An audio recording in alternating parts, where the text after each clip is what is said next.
Hey everyone, and welcome back for another deep dive. Navigating the world of restaurant tech can be it's tricky, especially with platforms like Zomato. Absolutely. We got a ton of research actually from one of our listeners who's really been digging into Zomoto's fees and wants to make sense of it all. Right. So think of this deep dive as your cheat sheet to Zomato, cutting through the noise and giving you the insights you need. Ready to dive in? I am ready. Let's go. All right, so Zomato.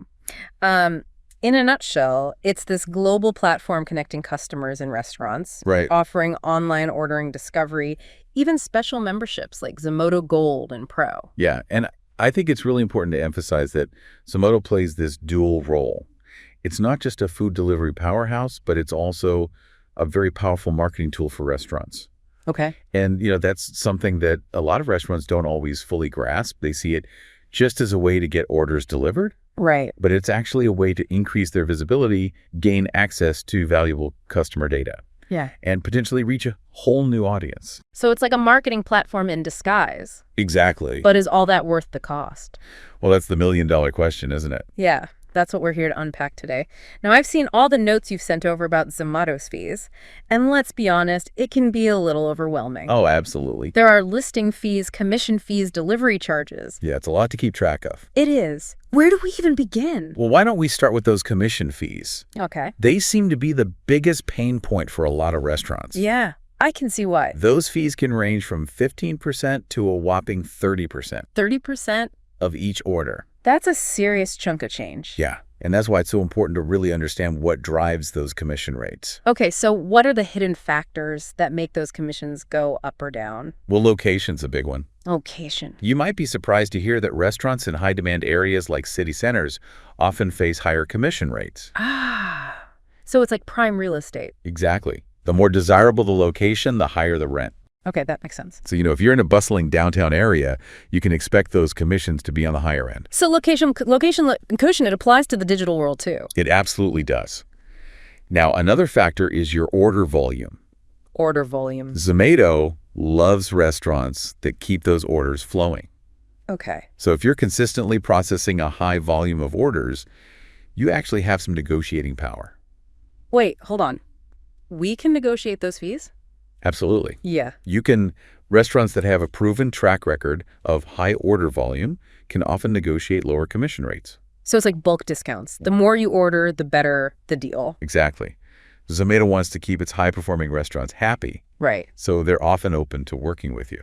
So it's worth pushing back a little and not just accepting whatever rate they initially offer. I would definitely recommend that. And, while we're on the topic of negotiation, don't underestimate the power of competition. Zomato isn't the only game in town. So if you can show them that their competitors, like Swiggy or Uber Eats, are offering more favorable terms, they might be more willing to budge. So it's like playing the field, but for restaurant platforms. I like it. Exactly.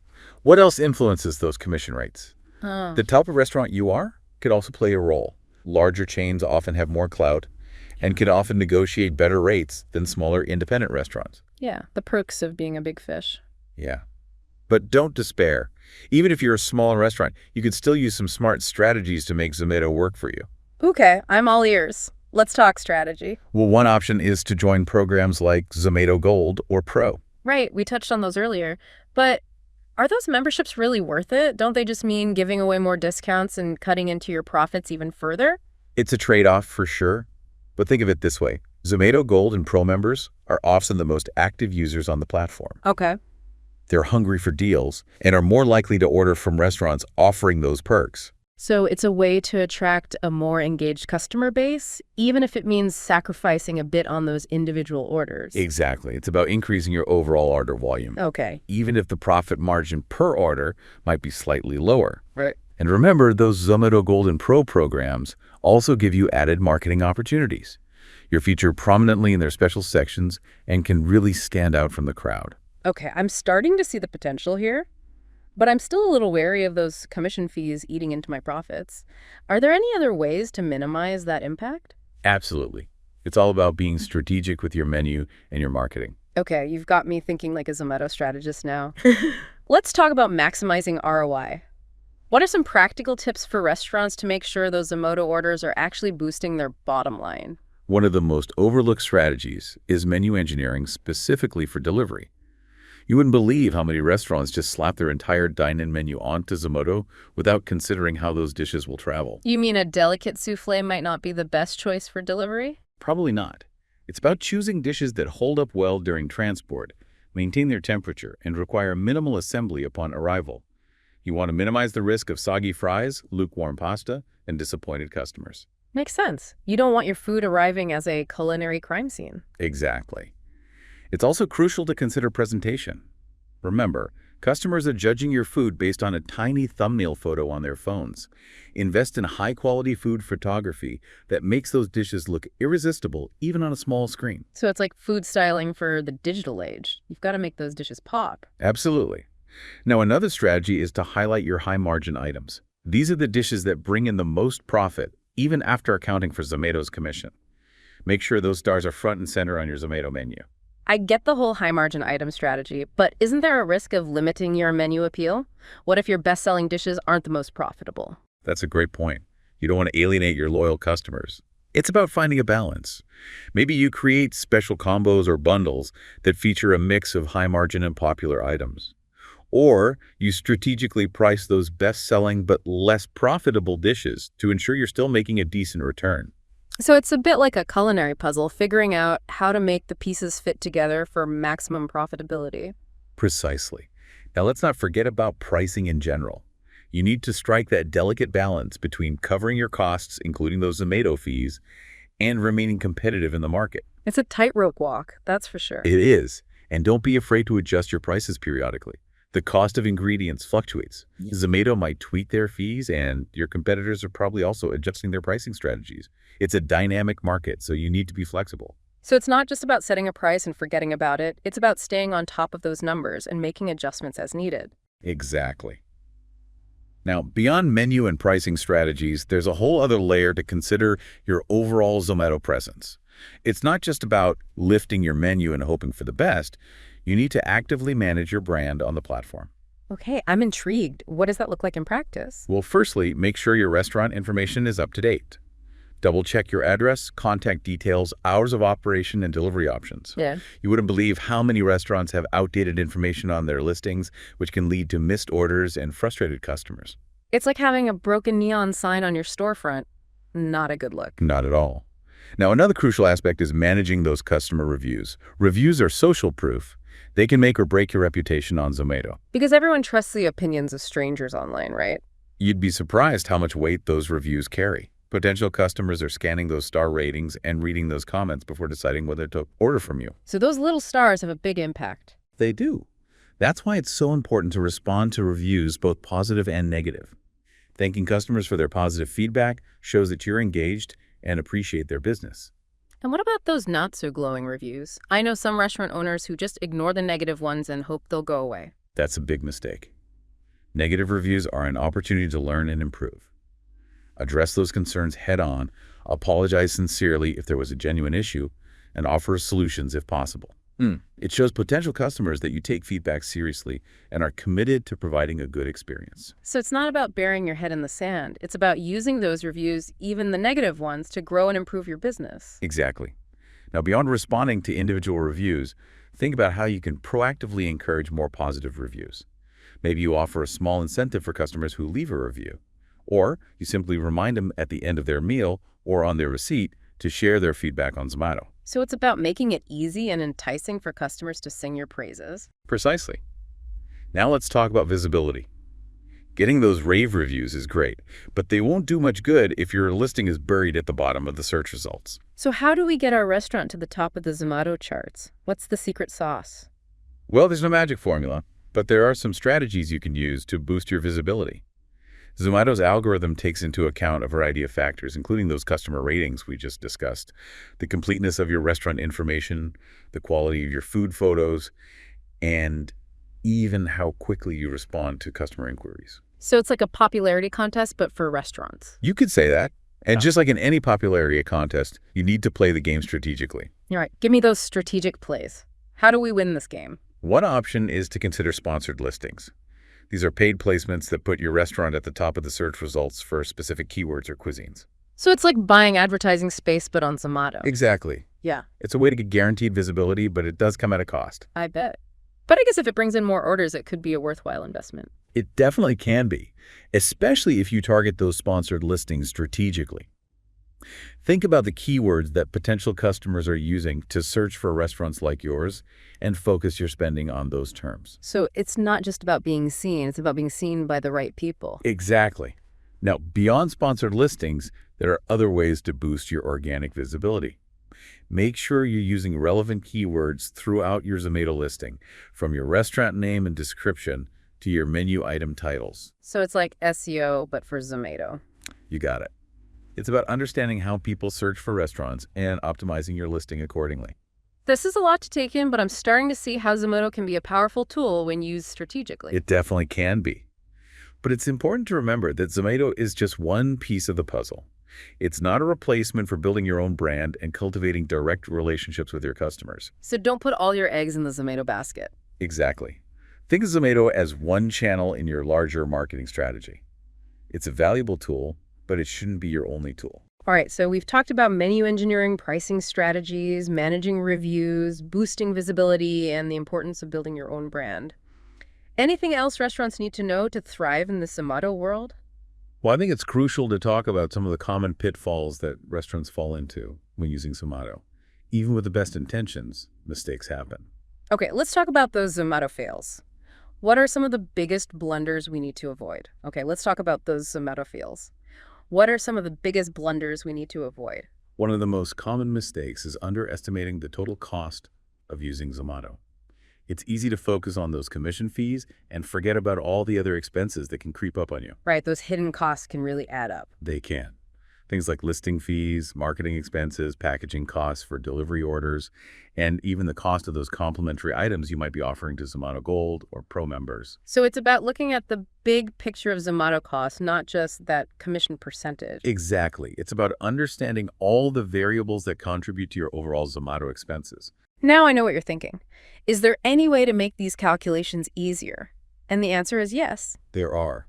There are tools and resources out there to help you crunch those numbers. That's right.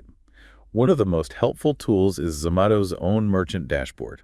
Okay. It provides real-time tracking of your orders, commissions, and overall fees, making it easy to stay on top of your expenses. So it's like having a Zomato accountant in your pocket. Pretty much. Yeah. And for those who prefer a more DIY approach or want to track trends over time, spreadsheets are your best friend. Good old spreadsheets always coming through in a pinch. But what about those of us who aren't spreadsheet wizards? Well, there are also third-party online fee calculators designed specifically for food delivery platforms like Zomato. These calculators can help you quickly estimate your fees based on order value, commission percentage, and other factors. So there's really no excuse for not knowing your Zomato numbers. Exactly. Information is power, and in the restaurant business, knowing your numbers is essential for making informed decisions. Okay, I know what you're thinking. Are there ways to actually reduce those Zomato fees? Because knowing your numbers is great, but saving money is even better, right? You're absolutely right. And the answer is yes. There are strategies you can employ to potentially minimize those Zomato costs. Tell me more. One option is to try negotiating with Zomato directly. Now, this isn't always easy, especially for smaller restaurants, but it's worth exploring. So what's the best approach for negotiating those fees? One of the best bargaining chips you have is your order volume. If you're processing a high number of orders through Zomato, you have leverage. Emphasize that you're bringing them significant business and see if they're willing to offer you lower commission rates. Makes sense. It's all about proving your value. Exactly. Another tactic is to propose a long-term partnership. Zomato might be more inclined to offer favorable terms if they see you as a committed partner rather than a short-term fling. So it's like dating, but for restaurant platforms. And just like in dating, sometimes a little comparison shopping can be helpful. Use competitor comparisons to your advantage. Show Zomato what their competitors are offering and see if they're willing to match or beat those rates. I love that. It's all about playing the field, right? Exactly. Now, another way to potentially lower your commission rates is to join programs like Zomato Pro or Gold. Right, those membership programs we talked about earlier. How do those help with fees? Well, sometimes participating in these programs can lead to lower commission rates in exchange for offering deals and discounts to Zomato Pro or Gold members. So it's a bit of a trade-off, but it could be worth it if you attract more customers with those deals. Precisely. But even if you can't significantly reduce your Zomato fees, there are ways to maximize your ROI despite those costs. It's all about being strategic. Okay, I'm intrigued. Spill the secrets. One strategy is to focus on high-margin menu items. Highlight those dishes that bring in the most profit, even after accounting for Zomato's cut. So it's like playing favorites with your menu, but for profit. You could say that. Another tip is to optimize your menu specifically for delivery. Think about items that travel well, hold their quality, and require minimal adjustments upon arrival. This helps reduce the likelihood of costly returns, complaints, and negative reviews. That makes sense. You don't want your food arriving as a sad, soggy mess. Exactly. And finally, don't be afraid to leverage Zomato's advertising and promotion options strategically. Yes, there's a cost associated with them. But if used wisely, they can help you attract new customers, boost visibility, and drive more orders. So it's all about playing the Zomato game strategically. Precisely. You need to understand the rules, know your numbers, and make informed decisions to ensure that Zomato is working for you, not against you. That's some solid advice. Now, it's also important to remember that Zomato isn't the only player in the game. That's right. There's a whole world of food delivery platforms out there. Right. Thinking Swiggy, Uber Eats, Deliveroo, those are the big names, right? Absolutely. And they all have their own strengths, weaknesses, and fee structures. It's essential to do your research and see how Zomato stacks up against the competition. Okay, comparison shopping time. What are the key differences we need to be aware of? Well, each platform has its own commission range, delivery fee structure, and additional costs. Let's start with Zomato. As we've discussed, their commission rates typically range from 15% to 30%, and they often have delivery fees that are either shared between the restaurant and the customer or passed entirely onto the customer. They also offer additional services like marketing and promotions, which come with their own costs. Got it. What about Swiggy? Swiggy's commission rates are generally a bit lower, ranging from 18% to 25%. They're often known for being more flexible with local and smaller restaurants. Interesting. So maybe a better option for those smaller businesses. Potentially.